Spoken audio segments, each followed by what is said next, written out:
Ер нь бол энэ нийслэлийг чиглэсэн улс төрчлөлт бол хэрэг сэтгэлээ. Одоо энэ юмаа бас нэг хэмжээ хязгаартай байлгахгүй болвол нийслэл бол энэ маш олон одоо аж ахуйн ажлууд хүлээгдэж байгаа. Ялангуяа одоо энэ хаавал дүүргийн иргэдээс энэ зам юм хамаа одоо засахгүй мó, янзлахгүй мó гэх юм уу гэх юм уу. За тэгээд дээрэс нь одоо энэ саяас бүтцэд өөрчлөлт орсонтой холбоотой ажил одоо хариуцж байгаа бас хувийн хвшлийн төлөөллүүдээс одоо ингээд ийм ажлууд нийслэлээр явж байгаа энэ төсөв мөнгөнд татагдана гэдэг ахын яах юм бол ийх юм бол маш олон асуултууд ирж байгаа. Одоо энэ шалгалт шүүлгэн болсон бол энийгээ нэг мухарлаад одоо энэ хүмүүсийн ажлыг хийлгээч. Одоо энэ сошиалор ингээд нэг ямар дээрэмчин 40 хулгайч гэдэг шиг гэл ингээл одоо нэг бүгд баах нэг хулгай хийсэн. За сүүлдээ бүр одоо ингээд цалин хөлс урамшуул авсан хүртэл хулгай мэтэр ингээ ойлгогддог боллоо. За мэдээж шүүмжлээс авах юм би, хаях юм би. Ер нь бол одоо энэ нийслэлийн одоо энэ парламент бол сонгодог парламент руу явах нь бол зөв. Одоо энэ хяналтаа тавьдаг. Одоо иргэдийн хүсэж байгаа гол зүйл одоо тэр шүү дээ.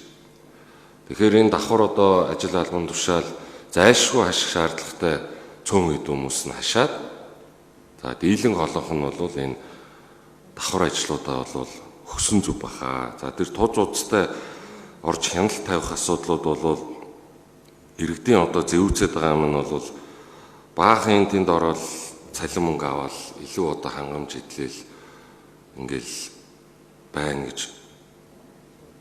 ойлгуулад байгаа шүү. Энэ захим орчин. Тэгэхээр энэ төлөөлөгч нар чинь тухайн дээр байгууллагуудад хяналтаа тавих гэж орж байгаа. Тэгэхээр цалин мөнгөтэй холбоотой асуудлыг нь бол тэр урамшуулыг бас авахгүй байх.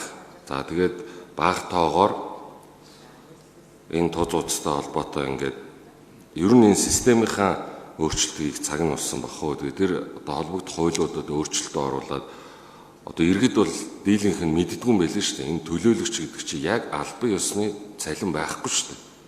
Цалин байхгүй. Тэгэхээр албан ёсны цалинтай болгоод энэ хуульдаа өөрчлөлт оруулаад тэгээд давхар ажил хаштгаа болоод багасгаад тэгээд энэ одоо гүйцэтгэх засгалтайгаа одоо ингээд хамтраад ажлуудаа ингээ хоёр талаасаа ингээд явуулахын төлөө ингээд сонгодог парламент руу явсан зүг бах уу. Одоо сүүлдээ бол ингээд энэ ч утгаа алдлаа шүү. Юм чи хэмжээ хязгаар байгаа. Бүх төлөөлөгч нар хэлж гин. Зуны одоо дулааны үйлрэл маш богино цаг хугацаанд маш их бүтээн байгуулалт одоо хийх ажлууд нийслэлийг хүлээж байгаа. Тэгээ энэ ажлууд дээр анхаараа тэгээд төлөөлөгч нийслэлийн ажлыг хийгээд улсын хурлын гишүүд нь улсынхаа их хурлын ажлыг хиймээр байна. Тэгээд ингээд хийнийхээ одоо ажилд ингээд хит хөндлөнгөөс оролцоод баймааргүй байна.